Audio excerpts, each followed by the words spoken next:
aqui, eu e a tela? Bom, essa é uma boa pergunta. Eu acho que você tem que vir no... Parar de compartilhar, tá aqui, ó. Pronto. Ok? Beleza? Vamos lá.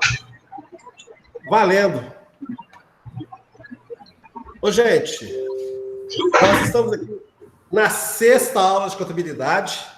Sofremos um pouco aqui para poder alinhar os programas aqui, mas vamos lá, né? Hoje nós vamos falar. A gente tem feito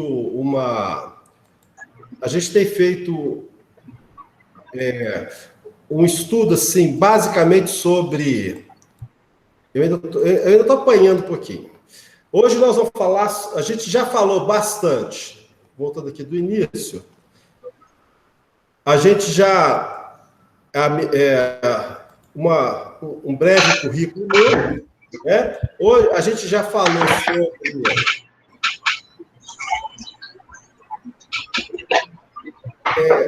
a gente já falou sobre conceitos básicos de contabilidade e a gente começou. Tem gente com o microfone aberto. Ia pedir para quem tiver com o microfone aberto para mutar, por gentileza. Isso.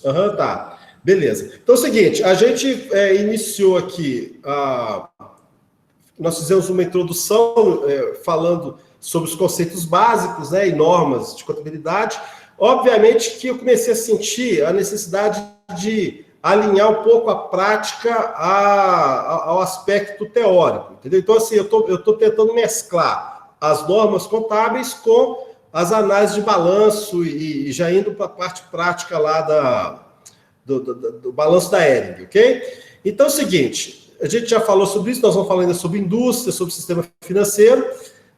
A gente falou inicialmente sobre relatório de administração, lá dentro tem o EBITDA, e falamos sobre o parecer da auditoria e do trabalho do auditor em geral, né? E falamos sobre a questão do valor. Na contabilidade, né, os tipos de valor que você tem, quais os CPCs que falam sobre ele, e como que o valor se expressa na contabilidade, tá? Ok? Então é o seguinte, hoje nós vamos falar algumas outras definições.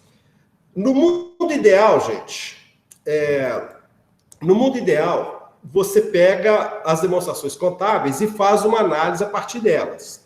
Esse é o mundo ideal. Na prática, você tem que trabalhar um pouco mais, com um pouco mais de conhecimento de planos de conta, balancete, razão, porque existe, eu já falei na aula passada, às vezes existe a contabilização de despesas bancárias, né, tipo tributo, de cobrança, taxas, tarifas, que às vezes são carregadas dentro da linha despesa financeira, o que acaba distorcendo qualquer tipo de análise. Então, para isso, você tem que conhecer um pouco mais sobre plano de contas, sobre como que elas são agrupadas e onde que elas apareceriam, para você poder identificar. Porque o mundo ideal, assim, é só em algumas situações que você pega na demonstração contábil. A maioria das empresas mesmo, que tem muita, às vezes você tem que fazer um valuation, uma avaliação de uma empresa fechada, uma empresa limitada, que não usa os critérios do CPC na ponta do lápis, não faz uma demonstração. As notas explicativas são bem resumidas, só fala os critérios, não dá um disclosure de conta a conta. Para que isso aconteça, você tem que saber um pouco mais de como que é estruturado, ok? Então, eu vou mostrar para vocês aqui um padrão, como que é mais ou menos estruturado uma demonstração, tá? Bom, em primeiro lugar, no topo, nós temos um conceito de classe. Classe é ativo, passivo, receita, despesa, ok? Logo depois, eu tenho o que a gente chama de grupo, que está no grupo do circulante, no grupo do não circulante, no grupo do patrimônio do do passivo circulante, do passivo não circulante, do patrimônio líquido, né? Grupo de receita, grupo de despesa. Depois eu tenho subgrupos. Os subgrupos, eles são, já é um pequeno desmembramento. Então lá eu tenho disponibilidades, clientes, fornecedores, empréstimos, impostos, isso são subgrupos. Depois eu tenho, dentro desses subgrupos, eu tenho contas. Então, por exemplo, na disponibilidade, eu tenho caixa, bancos, aplicação de liquidez imediata, ok?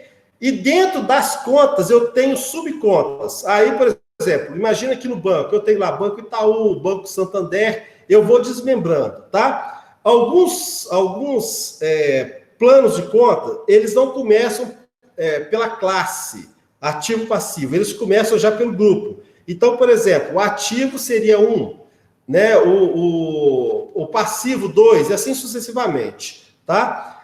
Então, eu vou mostrar para vocês aqui um rascunho de um plano do COSIF, que é o plano de contas. Deixa eu fechar então o outro, já que não preciso mais, que é o plano de conta das instituições financeiras. Então, veja bem, eu tenho lá ativo, tá vendo?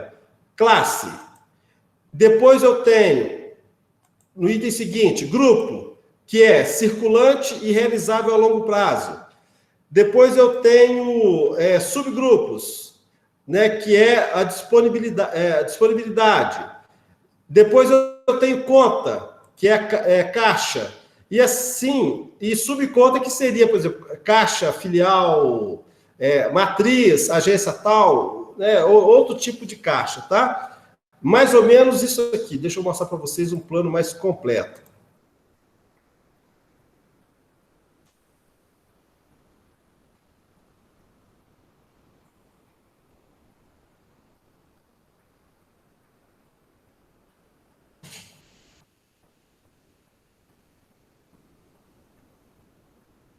Gente, espera aí, eu acho que eu tenho que abrir lá, né, primeiro, né?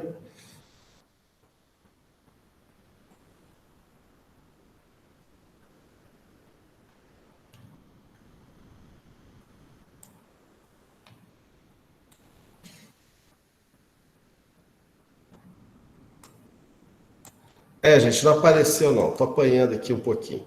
Então, eu ia mostrar esse plano de contas do COSIF mais detalhado, tá? Então, olha só, vocês estão conseguindo visualizar aí, gente? Oi? Sim. Tá aparecendo, sim. Normal. Achei que tinha acontecido algum problema aqui. Normalmente não acontece problema em apresentação não, tá, gente? Vamos lá. Então, é o seguinte, Então, vamos lá. Logo depois, aqui nesse plano de contas, você tem os atributos. Esses atributos são o tipo de instituição que utiliza essa conta. Então, por exemplo, disponibilidade. A letra U é banco comercial, é banco múltiplo, tá? A letra... E assim vai. Por exemplo, D é banco de desenvolvimento. E assim sucessivamente, tá, gente? Esse F aqui já não tem mais um plano novo. Esse E aqui significa que essa conta, o caixa, que é 11, que seria 111, ele vai ser usado para efeito estatístico. Então, ele vai ser, quando o banco for informar alguma estatística do Banco Central, ele vai usar essa conta aqui, tá certo? O saldo dela. E da mesma coisa, para efeito de publicação, ele vai usar essa conta 110, ou seja, vai usar a disponibilidade. Então, vai agrupar a conta aqui. Eu queria mostrar o plano de contas inteiro para mostrar isso aí, mas eu não consegui fazer aqui.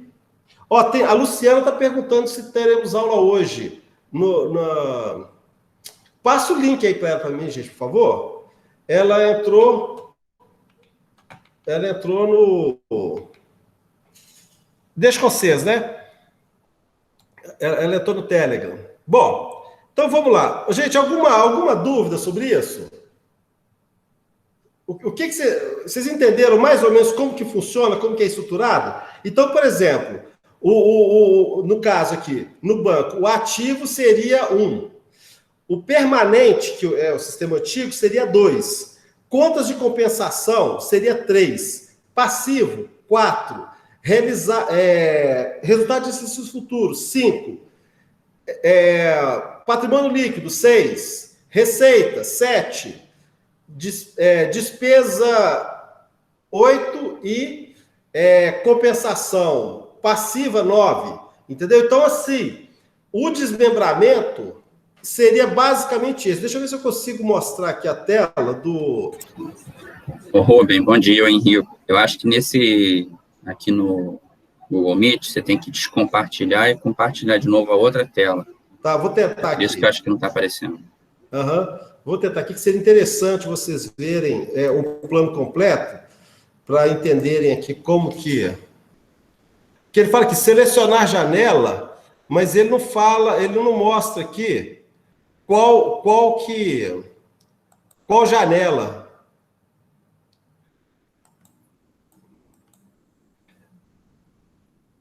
E ele está aberto.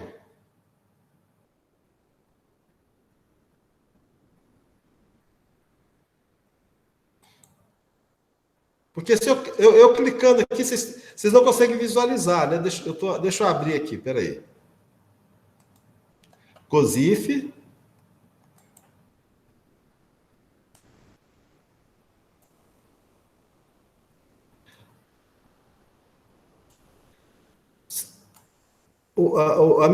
A impressão que eu tenho é que eu teria que ter aberto antes de iniciar a aula, entendeu? Tá? Ô, gente, basicamente é o seguinte, eu vou tentar explicar para vocês. Então, por exemplo, as contas são agrupadas de acordo com o código. Normalmente, por exemplo, ativo, ele começa com o código 1. Tá certo? Então, você vai vendo os desdobramentos das contas. Então, se você quiser olhar despesa financeira, por exemplo, provavelmente vai estar no 8. Vai estar uma conta iniciada com 8 ou então iniciada com 2, porque às vezes o agrupamento é assim, ativo 1, todas as contas como 1. E passivo, eles agrupam tanto o passivo como o patrimônio líquido e as contas do patrimônio líquido. Tá? E aí seria, se começasse com 2, seria 2,8, alguma coisa assim. Normalmente um padrão de plano de contas obedece uma característica comum, tá? E é assim o seguinte, você teria que procurar no razão pelo código, entendeu? E pelo código você viria lá quais as contas que seria utilizada. Imagina, de maneira resumida, seria isso aqui. Por exemplo, se eu quisesse achar a conta caixa, eu teria que procurar pela 1 ponto, que eu sei que é ativo, tá certo? Eu sei que é disponibilidade, então eu teria que procurar, basicamente, no início, utilizando esses códigos, se eu fosse utilizar o COSIF. Tá certo? Gente, na próxima aula, se vocês tiverem dúvida, por favor, mandem para mim um link. Eu vou ver se na próxima aula eu fico mais atento a esse tipo de coisa, para mostrar para vocês um plano de contas completo e como você procurar nesse plano de contas, tá? Ok? Oi. Uma pergunta, COSIF é o quê? O COSIF, vamos lá, eu vou te contar uma pequena história. No início, os bancos, cada instituição financeira tinha um plano de contas, tá certo? Então, por exemplo, o plano de contas do banco era COBAN, né? Contabilidade bancária, por exemplo. Né? Ou então, plano de contas, então usava só o contas, né? Esse início... COBAN. Então, por exemplo, a distribuidora era CODIS, a financeira COFIS. Aí, lá pelas tantas, o Banco Central falou assim, não, nós vamos unificar esse negócio, porque esse negócio não está dando certo, né? Cada instituição tem. Então, você tinha,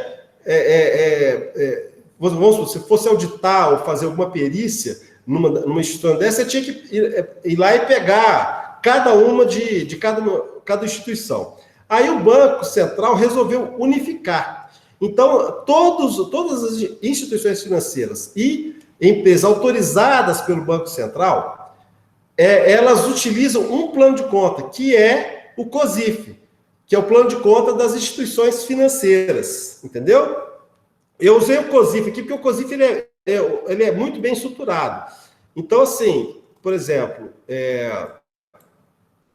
aí quando você abre o COSIF, essa codificação que está lá, especificada no plano de contas, o Banco Central fala o que é. Por exemplo, então, um banco comercial, por exemplo, um banco múltiplo, ele vai usar todas as contas que tiverem a letra U. Aqui, por exemplo, tá vendo? Esse U no atributos. Vocês conseguem acompanhar meu mouse aí, gente? Sim. Tá. Então, olha só, o U aqui seria essa conta de disponibilidades é usada por banco, por todas as instituições, na verdade, né?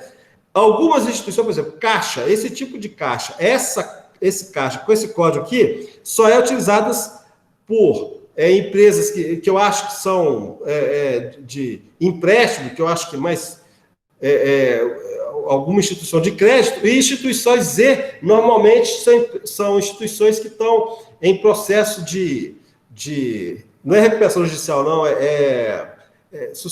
tem intervenção do Banco Central, né? Estão em processo de liquidação, tá certo? Então, o Z vai usar isso aqui. Um banco comercial não utilizaria esse 111,90, entendeu? Ele usa 111,10. É isso que está querendo dizer aqui, entendeu? Ficou claro mais ou menos isso, gente? Entendeu o que é o COSIF? Sim. Ali, ó, o Plano Contábil das Instituições Financeiras do Sistema Financeiro Nacional. Ok? Vamos lá. Gente, então, assim, na próxima aula eu vou ver como que a gente faz, eu vou mostrar para vocês por inteiro, para ficar mais fácil. Então, vamos lá. Nós temos algumas definições que são importantes a gente ter na contabilidade, tá? Primeiro, o que é gasto? Gasto está ligado a sacrifício financeiro. Esse sacrifício financeiro não quer dizer necessariamente desembolso. Pode ser uma dívida, né, mas que, de qualquer forma, vai demandar algum pagamento, ok? Então, gasto basicamente o princípio de tudo. Então, por exemplo, um custo é um gasto. Um investimento aí também é um gasto, tá vendo? Só que o investimento, a contrapartida dele é um ativo, tá certo? O custo já é um gasto utilizado na produção de um bem e serviço. O custo é uma coisa específica. A gente vai falar sobre custo na próxima aula, tá? Alguns critérios de apropriação, né? Eu vou usar o João Pipoqueiro lá, o caso da pipoca, que eu já dei um toque lá no grupo, né? Despesa. Importante, gente, vocês entenderem o seguinte: despesa é aquele gasto, aquele desembolso, aquele bem que você investiu na empresa com o objetivo de gerar receita. Tá certo? Então, assim, eu estou aqui na sala, no escritório comercial, eu pago um aluguel aqui porque eu espero, a partir daqui, gerar receita. Aqui que os clientes ligam para mim, aqui que os clientes vêm visitar esporadicamente, né? Por exemplo, quando você tem lá, vou colocar um caso específico aqui, de Uber, por exemplo, você tem Uber. O que você gasta de gasolina lá, você gasta aquilo com o objetivo de oferir receita. Se você não abastece seu carro, ele não sai da garagem, então você não fatura. Então, a despesa, quando você fala despesa, ela é utilizada, ela foi feita, ela foi gerada com o objetivo de gerar receita, ok? Bom, despesa operacional são os gastos necessários à manutenção da atividade fim da empresa. Então, gasto operacional está relacionado com a atividade fim. Por isso que, quando a gente teve a discussão no grupo de valuation sobre a questão de banco, né, eu falei, não, toda a despesa, né, bancária, a despesa financeira de um banco está relacionada à atividade dele, porque banco vive disso, banco vive de pegar recurso a um determinado custo e passar esse recurso para frente com uma receita que cubra esse custo. Então, quer dizer, está ligado diretamente à operação da empresa, ok? Desembolso é pagamento, já é o pagamento, tá certo? Já é você tirar o dinheiro para pagar. Perda é quando é um fato anormal, tá certo? Ou, por exemplo, esse fato anormal pode ser você ter um sinistro, ou você vender um carro com prejuízo, ok? Encargo, quando se fala em encargo, ou é relacionado a impostos, né? Ou então é relacionado a alguma fase contratual, o encargo sobre esse empréstimo, entendeu? Então, assim, quando esses são os termos que a gente usa no dia a dia da contabilidade, ok? Alguma dúvida, gente? Alguma observação? Então, vamos lá. Vamos agora falar sobre reconhecimento de receita. Eu trato receita... Receita todo mundo imagina o que é, mas, na verdade, assim, eu quero falar sobre qual que é o momento da realização da receita, ok? Então, é o seguinte, receita todo mundo sabe o que é. A gente já falou, aula lá para trás, que é o aumento do ativo advindo de alguma operação que não foi contrapartida que afeta o resultado, mas que a contrapartida não foi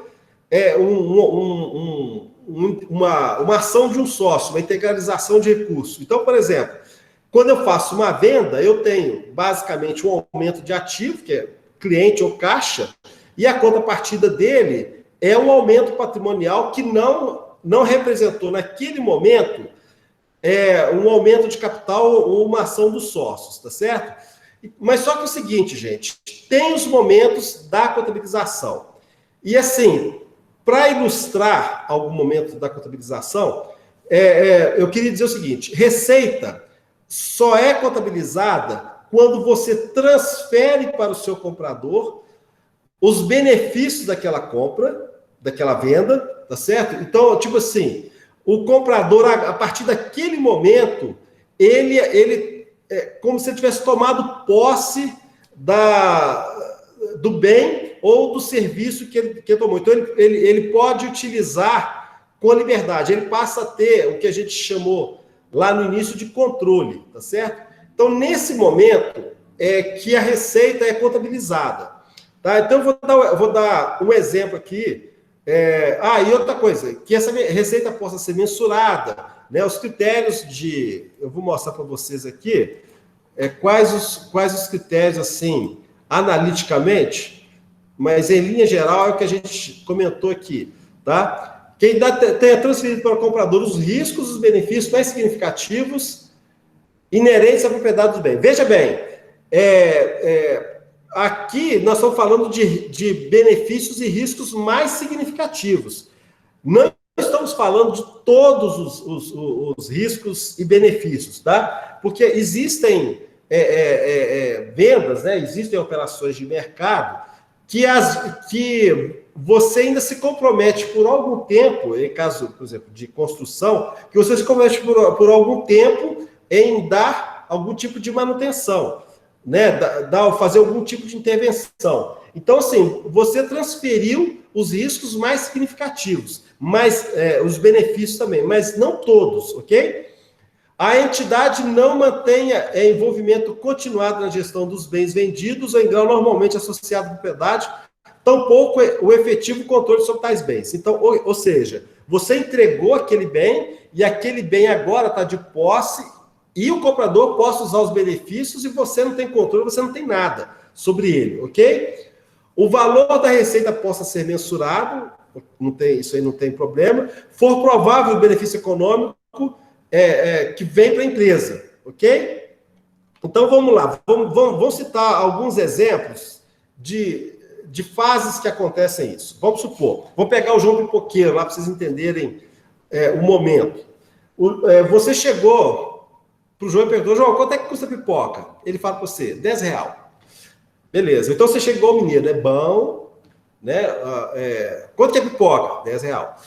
Aí, beleza. Então, você fala assim, então, você pega o dinheiro e entrega para ele e ele pega o dinheiro lá. Aí, ele vai fazer pipoca. Nesse momento que eu entreguei o dinheiro para ele, a pergunta é, o João me entregou, eu estou usufruindo do benefício da pipoca? Sim ou não? Não. Pois é. Então é o seguinte, no momento que eu entrego o dinheiro para o João, naquele momento o João não pode contabilizar a receita. Ok? Aquele momento é como se fosse um adiantamento de receita, é um passivo. Por quê? Porque o João, ele passa a ter a obrigação de me entregar o bem que eu estou comprando. Tá certo? Então, beleza, eu cheguei e esperei. O João pegou, fez a pipoca e me entregou. Qual o momento, então, da receita, gente? Quando entrega a pipoca pro... Quando ele me entrega a pipoca, ok? E desde que ele não fale assim, ó, se você não gostar, você me devolve. Que aí ele passa a ter controle. Não, ele me entregou a pipoca, você vai comer. Então, aí, no momento que eu tô com a pipoca na mão, naquele momento, eu tenho todo o controle sobre o bem que eu adquiri. Tá certo?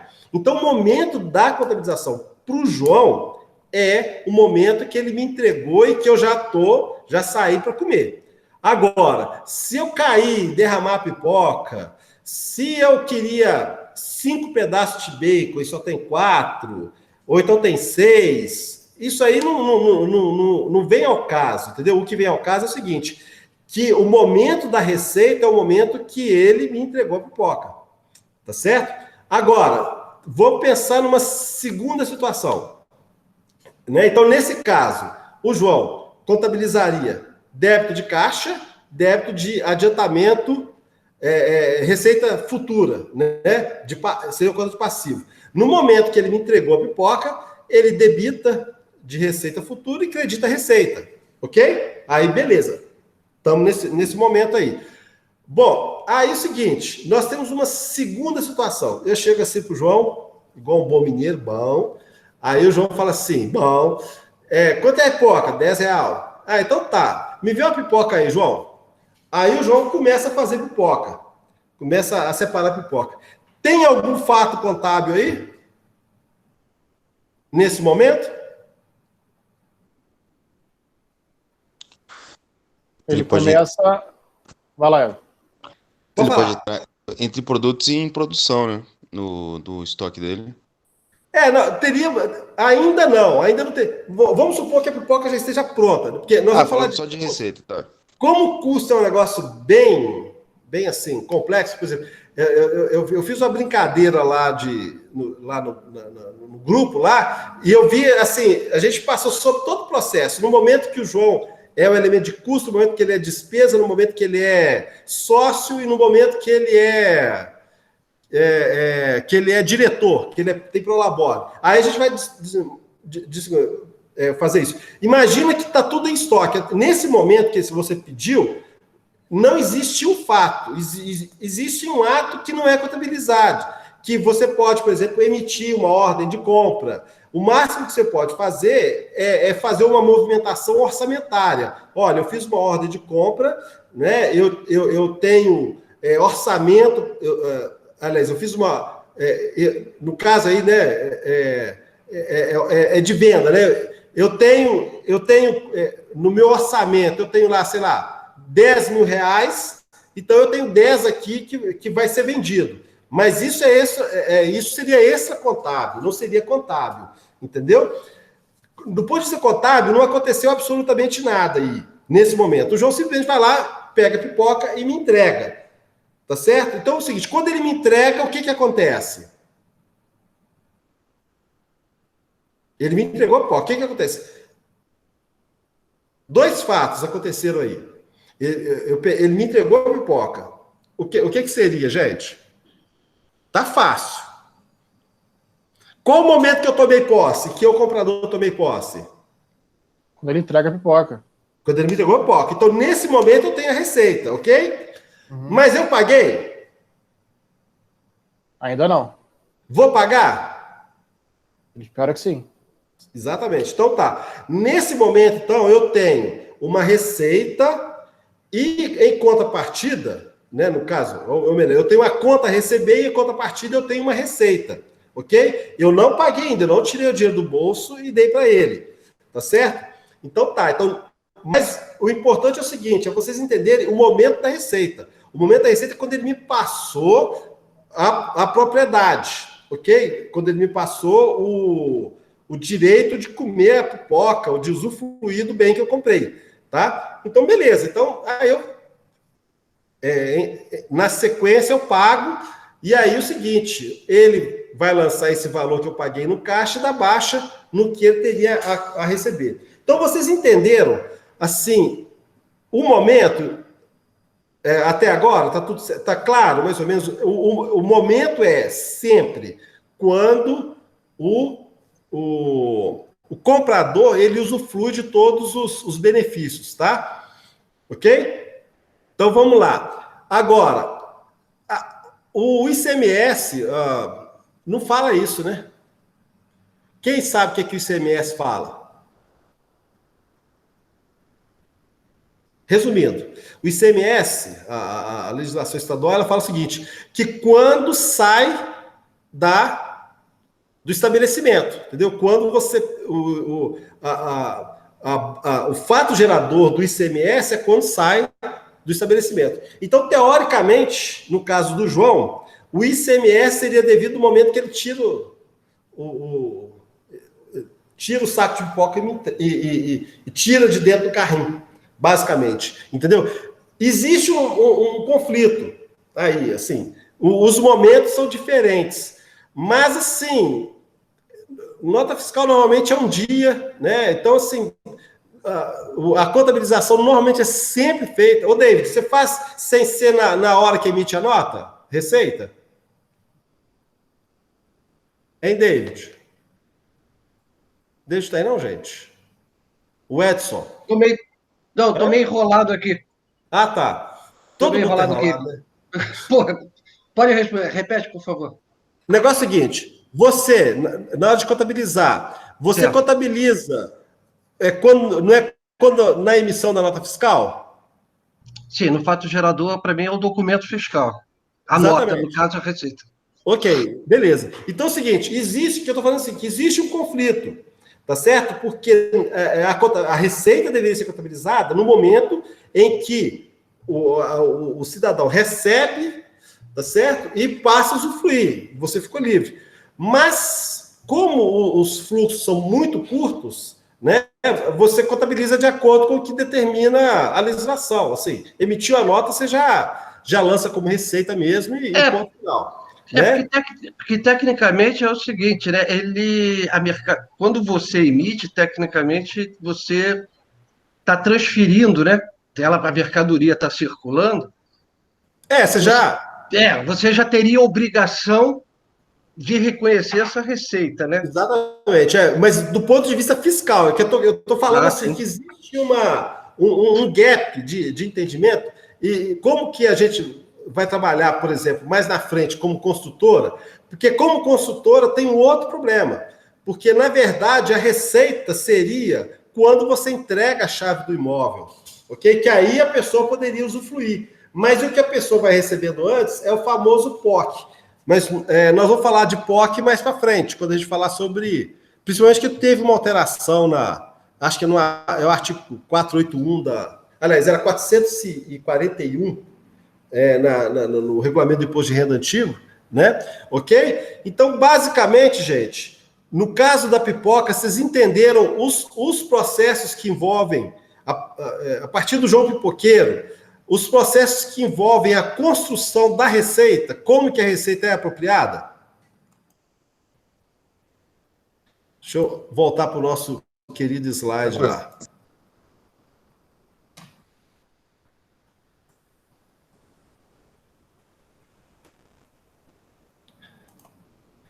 Tá. Bom, para efeito de receita é basicamente a mesma coisa, né? A não ser quando tem um estágio de execução da receita, que que seria um pouco mais longa, né? O Zé não gosta muito do POC, não, mas eu entendo o que ele fala. Bom, Porque, para mim, a receita, exatamente como você falou, a receita tem que ser apropriada na hora que entrega a chave. Antes é capital de giro da construtora. Pô. Agora inventou um negócio para poder distribuir dividendo em cima de um lucro que é um lucro futuro, né? É a cara do Pina lá. Mas, Zé, eu vou dizer um negócio para você. Gente, só para finalizar, então, olha só. Pelo ICMS, Lei Complementar 87, tá? Artigo 12, sai da mercadoria do estabelecimento contribuinte, ainda que para outro estabelecimento do mesmo titular. Então, assim, pelo ICMS, nós temos um pequeno conflito de tempo aqui, tá? Mas é tranquilo aqui. Bom, então vamos lá. Ô Zé, na verdade, cara, se eu disser para você que o problema do POC não é nem esse, você vai ficar... Porque as empresas, elas fazem... Eu só fiquei surpreso de ter mais problema do que esse. É só isso. Tem sim. Porque é o seguinte, imagina assim, as empresas, elas são normalmente são SA, que tem que captar recursos do mercado, então tem um critério de contabilização, tá certo? Só que normalmente as empresas, as consultoras, quando elas têm um empreendimento imobiliário, elas criam uma SPE. Só que essa SPE, ela é tributada pelo lucro real, normal, mas só que nem sempre o critério de contabilização dela é o mesmo que é utilizada na SA, entendeu? Aí é o seguinte, a SPE tende a atender mais às normas tributárias e não às normas contábeis e tal. Porque tem muito... por exemplo, eu tive uma situação, só para ilustrar assim, a questão da tributária, que um contador, por exemplo, não contabilizava não provisionava, né, as questões que o pessoal estava na justiça, na Justiça do Trabalho. Então, assim, contingência ele não contabilizava. Por quê? Porque era indedutível. Ou seja, então o que acontecia a rigor? Ele contabilizava obedecendo estritamente a norma fiscal. Só que o seguinte, o passivo dele ficava superavaliado e ele distribuía dividendo em cima desse passivo. Entendeu? Então, são algumas diferenças. Eu nem vou falar de POC, porque como teve alteração no regulamento do imposto de renda de 2020, teve alteração nisso aí. É artigo 441 do antigo. Né? Então, assim, aí eu vou deixar para dar uma lida lá, depois eu falo como. Máximo, agora tu já entende porque eu não compro construtora, né? Eu vou eliminando setores e empresas, assim. Porra, não tem essas ondas, são samba do crioulo doido, essa porra de construção aí. O cara nunca... Eu vou falar uma coisa aqui para vocês. Teve um ano que a Gafisa, o CEO da Gafisa era o Wilson, esqueci o sobrenome dele, tá? Saiu uma matéria, vocês baterem isso acho que foi 2012, alguma coisa assim, batendo no gol, vocês vão fazer. O Wilson recebeu, na época, o maior bônus de um CEO no Brasil, 50 milhões de reais. Tá? 50 milhões de reais foi o bônus do Wilson. Tá? E quando você vai olhar a dívida líquida da empresa no período, ela cresce no ano, ela cresceu absurdamente, ou seja, a empresa estava se endividando para pagar o bônus e o dividendo aos acionistas, porque o lucro contábil não batia com a geração de caixa da companhia. Né? O que aconteceu na frente, o resto vocês sabem o que aconteceu com o setor todo no final, quando começou o distrato. Né? O setor todo foi liquidado. Né? Então, assim, eu não compro construção civil, Rubem, por causa disso. Eu vi isso, Rubem. Não, Zé, eu te entendo. Só que é o seguinte, qual que é o problema disso? Existem conceitos de competência. Na verdade, quando você fala POC, você respeita o processo de andamento da obra, ok? Então, vamos supor, vamos botar um exemplo pipoqueiro aqui, só para você ter uma ideia. Eu chego lá para o João, falo assim, ô João, bom, quanto que é pipoca? Aí ele fala assim, R$10. Aí, beleza. Então eu quero uma. Aí ele fala assim, cara, mas eu estou ligando o fogo agora. Você espera? Aí eu falo assim, ô João, eu espero, mas eu quero pegar a pipoca quentinha, saída na hora. Para isso, eu te dou R$5 aqui agora. Né? Eu só tenho R$5, eu tenho só uma nota de 100 aqui e tal, você não deve ter trocado aí. Então, eu vou ali trocar, ver se eu consigo trocar essa nota de 100 aqui, volto daqui a X minutos. Então, beleza. Então, é o seguinte, o João, ele começa a fritar o bacon. Vamos supor que o bacon seja 30% do valor do custo dele. Tá? Então, ele consultou lá, né, o pessoal do FP&A, ele consultou seus engenheiros, que isso tudo é extra contábil, tá, gente? Ele consultou lá todo mundo, eles falaram assim, não, 30% do valor da pipoca é o bacon. Aí, beleza, ele acaba de fazer, ele já recebeu 5, então ele lançou como receita antecipada, ok? Antigamente, na legislação anterior, mandava você jogar como resultado de exercício futuro, que não tem mais. Aí é o seguinte, ele lança como receita antecipada. E ao mesmo tempo, aí ele terminou o bacon, então ele colocou lá 30%. Né? Vamos supor que calculem para mim 30% de 5. Vamos supor que o lucro dele seja de 100. Tá? Aí ele recebeu 5 e ele já incorreu um custo de 1,5. Então, o que ele faz? Ele apropria R$3 da receita, tira de receitas futuras e apropria 1,50 de custo. Até aí, cara, não tem pecado nenhum. Você tá entendendo? O problema é o seguinte, que a receita tem outros critérios que a gente vai falar mais para frente. E que nem sempre obedece, entendeu? Assim, aí, beleza, eu volto lá, quando eu volto... Oi. O problema, para mim, é muito simples, Rubem. Olha só, você pega o ciclo aí de prazo médio de receita de recebíveis sei lá, de uma indústria qualquer, 60 dias, 90 dias.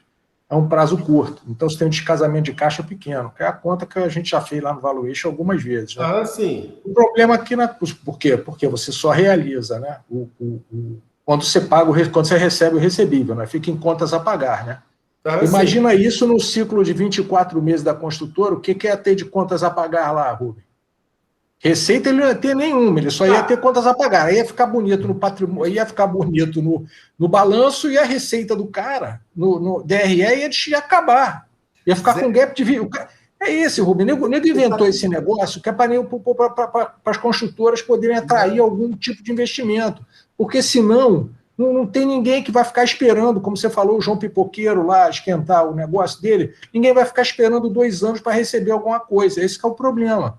Ô Zé... Aí ele inventou uma apropriação de receita pró-rata. Ô, Rubens, isso é apropriação de receita pró-rata.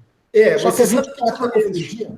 Você está confundindo conta patrimonial com conta de resultado. Não estou. Estou falando de ciclo de recebíveis. Porque o recebível do cara, o ciclo do cara é 24 meses, Rubens. Tá. Quando você faz uma obra, vamos lá, quando você faz uma obra, você faz um orçamento, você faz um planejamento de custo e nesse planejamento de custo, você sabe quais as necessidades de caixa você vai ter em determinados períodos. Isso é o que eles querem que a gente ache, né? Porque é sempre diferente disso, né? Pelo menos assim, há anos atrás, por isso que eu falo do 4x1, porque na minha vida pregressa aí, na verdade, eu nem era contador dessa empresa, não. Eu era o cara do financeiro. Eu que era interface entre os compradores. Para ajudar a contabilidade, eu trabalhei nesse aspecto. Eu trabalhava no banco, tá certo? Então, um dos acionistas do banco tinha uma consultora, e assim, sabe o que é, né, cara? Faz o meu imposto de renda, ok? Faz isso, okay, entendeu? Não tem jeito, entendeu? Aí é o seguinte, então assim, tinha o orçamento da obra, como é que ia ser, foi o lançamento de um prédio, e tinha os compradores. Então é o seguinte, eu tinha lá os prazos de recebimento, tinha os valores, ó, você vai pagar X% em tantos dias, prestações mensais de tantos, isso tudo era de acordo com a evolução da obra, ok? Era o fluxo para que a obra tivesse dinheiro. Então, basicamente é a mesma coisa. Então, à medida que eu vou recebendo, eu vou jogando numa conta de passivo, ok? E à medida que eu completo uma etapa do meu custo, eu abato um com o outro e jogo no resultado. Ok? Então, assim, eu tenho caixa, porque eu tive uma projeção de caixa, eu recebo grande parte lá no final, mas aí você tem um capital próprio para girar. Uma vez eu brinquei estava com um consultor amigo meu, falando assim, cara, eu quero construir ali e tal. Você conhece algum arquiteto que vai cobrar um preço justo e tal? Aí o cara olha me Rubem, pô, eu pego uma obra aqui que eu vou gastar 5 milhões, eu estou preocupado com o custo de arquiteto, entendeu? Então, assim, o pessoal normalmente faz o orçamento, faz tudo direitinho, de acordo com a necessidade da obra. E casa os recebimentos de acordo com isso também, entendeu? Por isso, assim, que o POC não necessariamente é um veneno no aspecto financeiro, tá? Rubem, olha mas só. Você já imaginou assim? Já imaginou de critério? Oi? Ô, Rubem, já imaginou uma empresa comercial que tivesse que ela, em vez de ter lá, porra, sei lá, o prazo recebível lá de quanto você receber de 90 dias, que ela pudesse fazer isso pro rata na receita? É a mesma coisa. Você some com prazo médio de recebimento. Você some, porque você vai apropriando custo e despesa, receita e despesa ao pro rata dia, praticamente, entendeu? Então a conta de contas a receber some. É isso que os caras fizeram com o POC, gente. Não tem conta a receber no POC. Tem conta a receber no POC? Não tem, porque o cara vai apropriando a obra, custo e despesa. Só que sim, mas agora, detalhe, gente, o cara apropria custo e despesa do lançamento do projeto. Se o custo aumentar no meio do caminho, porra, não apropria isso não. Uma hora lá na frente, o cara vai fazer um write-off de toda essa diferença que aconteceu. Isso é um escárnio, porra. Esse negócio é um escárnio. Quem está analisando não tem a menor ideia do que está acontecendo na gestão da companhia. Pensa bem agora, vamos para um campo onde tanto eu sei entendendo bem. CDB, tá? Eu tenho lá o CDB ou o RDB antigo, tá certo? Que você tem lá, você aplicou em CDB, prazo, 30 dias, 90 dias, sei lá, entendeu? Então, o cara aplicou depósito a prazo, né? O banco contabilizou o caixa, o cara aplicou 30 dias, ou 90 dias, quanto que for. O cara, você, na ponta de cá do aplicador, você apropria todo santo dia um percentual do rendimento que a CDB vai te dar, não apropria? Apropria. Pois é, não tem efeito caixa naquele momento, mas você tem lá, ou você saca aquele CDB no prazo. Vem cá, olha só, mas o banco é receita para mim e despesa para o banco, não é isso? Sim, exatamente. Ele banco, apropria a despesa dele. Ele apropria isso como despesa. Sim. Só que tem um detalhe, Rubem. Ele apropria como despesa, essa despesa é fixa. No caso da construtora, a despesa não é fixa. Se a construtora arcasse, chegasse para mim e dissesse assim, olha só, esse teu imóvel aqui vai custar R$8.000 o metro quadrado. Só que não é verdade. Porque ela larga com R$8.000 o metro quadrado, no meio do caminho ela manda uma conta extra para você, de conta extra, dizendo que... Ô Zé, mas aí é outra coisa. Mas é porque a gente não... O que eu estou dizendo é o seguinte, é que a gente, quem está olhando do lado de fora, que eu estou te falando como analista, quem olha do lado de fora não tem noção do que acontece na construtora. Quem olha do lado de fora, o cara não consegue pegar um balanço e saber exatamente o que está acontecendo ali. Tem que ficar ligando, pedindo, pelo amor de Deus, para os caras te explicarem como é que está o famoso cost overrun. É isso que é a diferença que tem entre a Cris e eu, por exemplo, que a Cris defende o POC, é que a Cris trabalhou no Odebrecht. Então, o Odebrecht é legal, mas para o cara que está do lado de fora, se a construtora, assim como o banco, bancasse o risco, entendeu? Da variação do custo, tudo bem. Só que ele não banca.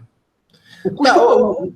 Ô Zé, teoricamente, essa variação de custo tem a ver com o CUB, né? Que é aquele indicador lá das construtoras, entendeu? Que não tem a ver com a inflação, entendeu? Assim, isso aí, Rubem, por isso mesmo, ainda tem esse descasamento que você não sabe nem o que é que acontece, entendeu? A única coisa que eu sei é o seguinte, Saiu a matéria outro dia. A única coisa que eu sei é que, porra, os siderúrgicas estão dando pancada no vergalhão de aço, no aço longo, e eu sei que isso é custo para eles. Só que nenhuma construtora fala isso para a gente. A gente vai acordar um dia com um fato relevante acontecendo assim, ó, write-off de tantos milhões no negócio. Aí isso vai acontecer.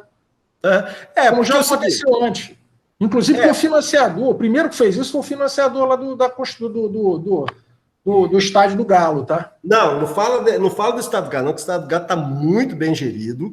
Ele vai ser construído naquele custo que está lá, se não for a construtora responsável. E é uma obra de 2 anos, está crescendo, está uma maravilha. É uma obra de 2 anos. Como é que nem vai controlar custo de 2 anos? Aí só que a construtora apropria a receita em cima desse negócio, gente. Apropria lucro, porque não apropria só a pena, o cara apropria a margem. Não, o cara apropria a curva toda na margem. Como é que isso? Porra, isso não é absurdo. O cara apropria o resultado, cara. Então, é isso, ele apropria a margem.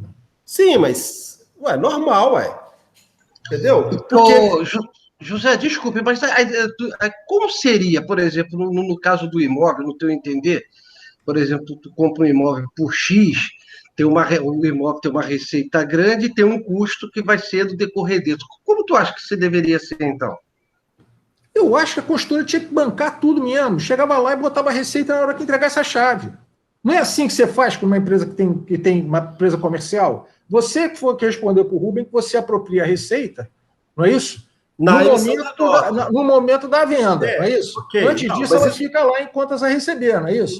Não, tudo bem. Então é o seguinte, então tecnicamente seria, enquanto nós estamos pagando para a construtora, isso seria adiantamento, tá? Seria só adiantamento. Só adiantamento. Aí no ato da escritura, quando ele entregasse a chave, ele pegava aquele total de adiantamento, contabilizava, pegava o total daquele custo, contabilizado e tributava. Certo? Isso ia levar, vamos dizer, sei lá, 3, 4 anos aí lá para frente, certo? Hoje eles fazem exatamente o seguinte: eles apropriam parte, tecnicamente, da receita e o proporcional do custo e acabam pagando imposto sobre isso, né? Porque a receita olhou o lado dela aí, né? Olhou o lado dela, né? Agora, esse adicional, né, não é muito a minha praia, apesar de ter trabalhado num grupo imobiliário. Esse adicional, sim, que é o grande X do negócio, que isso existe um atraso sempre no cronograma, e ninguém consegue, acompanhar ou prever isso, né? E dentro do relatório, tudo bem, tu não consegue também medir isso, né? Não tem uma conta de... Olha só, eu vou te falar uma coisa. Esse imposto é dividido entre o controlador, entre o majoritário e o minoritário, não é isso? Não, o negócio... Não, peraí. Esse imposto que está falando aí é dividido, que quem paga... Não, é isso. Não tem um fundador de construtora de empresa listada com mais de 30% da empresa. Já vendeu para todo mundo. Porque, olha só, é aquilo que eu falei. Normalmente, as consultoras, 90% delas, elas trabalham, elas criam uma SPE e a SPE é que faz todo o processo. O pagamento dela é ali de acordo com o resultado da SPE, daquela obra especificamente. Depois, a consultora, a holding, consolida, tá? Ô, Valdir, pode falar aí, Valdir. Você levantou a mão? Valdir, está mudo. Está mudo, Valdir. Está mudo, Valdir. Então, deixa eu meter a colher aí. O que acontece, né? Se o problema surge é que, muitas vezes, a SA não reflete a contabilidade das SPEs, que, por um lado, a SPE foi boa por quê? Para evitar a Mendes Júnior que tinha lá atrás, que fez uma bagunça total e você tinha pago o apartamento e dançou. Se afetar o patrimônio, não é isso? Afeta o patrimônio. Receita e despesa fica na SPE, não é isso? Isso. Só que o que acontece é o seguinte, quem levanta o adiantamento é o caixa, e o nego sobe o caixa para holding para ninguém investir em outra SPE. Foi isso que quebrou a PDG. É isso aí. Porque é o seguinte, na verdade, quando faz isso, a SPE ela é uma empresa, ela é tributada pelo lucro real, ok? Então, ou seja, então ela tem que apurar resultado de acordo com a norma tributária. O que eu falei no início lá é o seguinte, que nem sempre a obediência total da SPE às normas tributárias significa que o mesmo critério utilizado na holding. Então, o que acontece? Quando a holding consolida o balanço, tá certo? Essa consolidação pode apresentar algum tipo de problema em relação ao critério dela, em relação a critérios. Então, por exemplo, eu posso ter receitas a mais, receita a menos, entendeu? Basicamente por causa do critério da SPE, que para mim seria um grande problema. Agora, veja bem, o fato da SPE controlar o seu fluxo de receita e custo de acordo com a evolução da obra, entendeu? Eu não vejo pecado nisso, não. Né? Agora, obviamente que vai sempre existir, por exemplo, eu estimei a obra em 50 milhões, mas agora ela custa 60 milhões. A receita também vai ser repassada para o cara. Não, Rubem, mas não tem receita. Receita não tem. O que eu digo para você é o seguinte, Rubem, olha só, maravilha, o cara pode fazer a confusão que ele quiser na contabilidade, pode usar a porcaria que ele quiser lá. A única coisa é o seguinte, meu dinheiro esse setor não vê. Ô, Zé, não fala assim, Zé. Não vê. Não fala assim. Isso, Henrique, sem contar aquela história dos caminhões que vinham lá na SPE, que nem sabia nem o que era.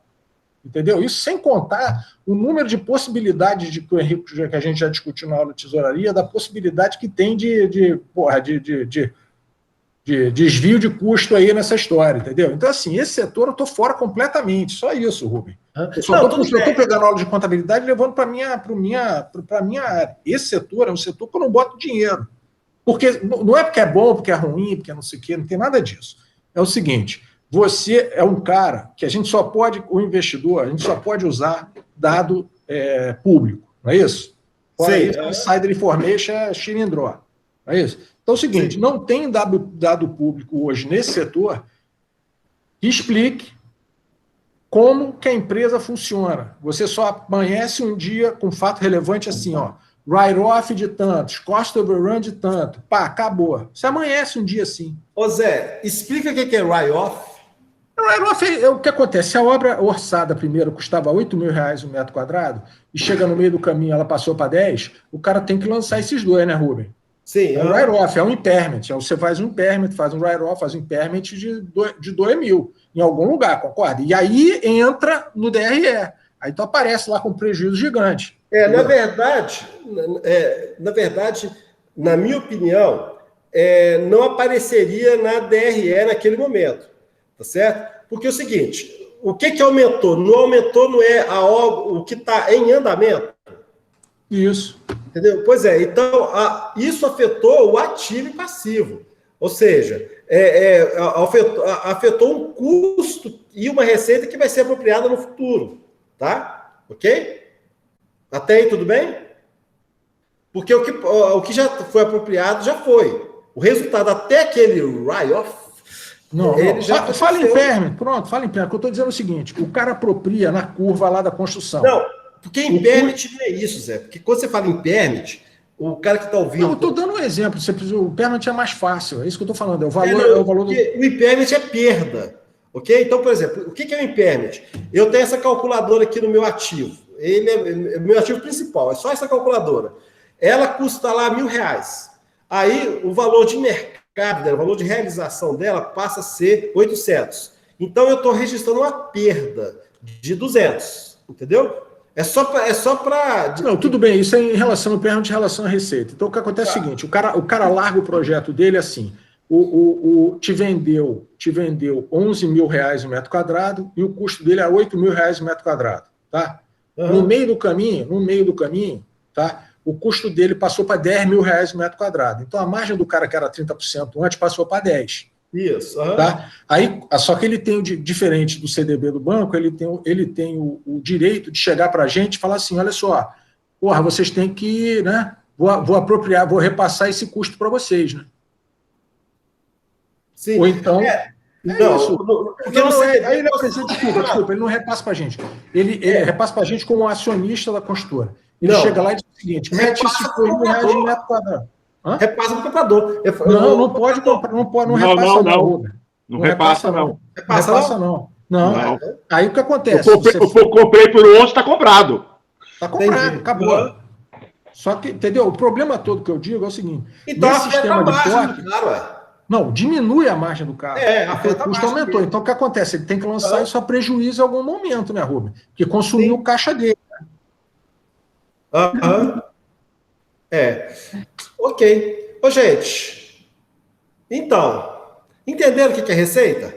O momento da contabilização da receita é quando eu passo para o comprador o direito. Tá? Nós temos aí uma exceção, um complicador, que é quando o cara,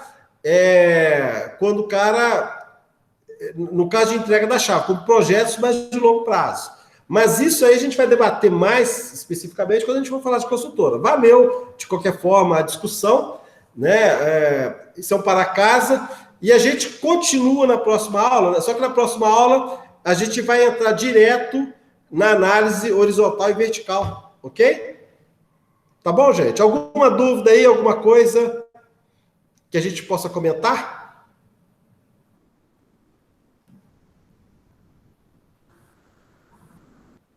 Então, pessoal, agradeço a participação de todo mundo. Já esse vídeo vai ser subido no YouTube. Aí vocês recomendem ao pessoal. Qualquer dúvida, continue postando lá no grupo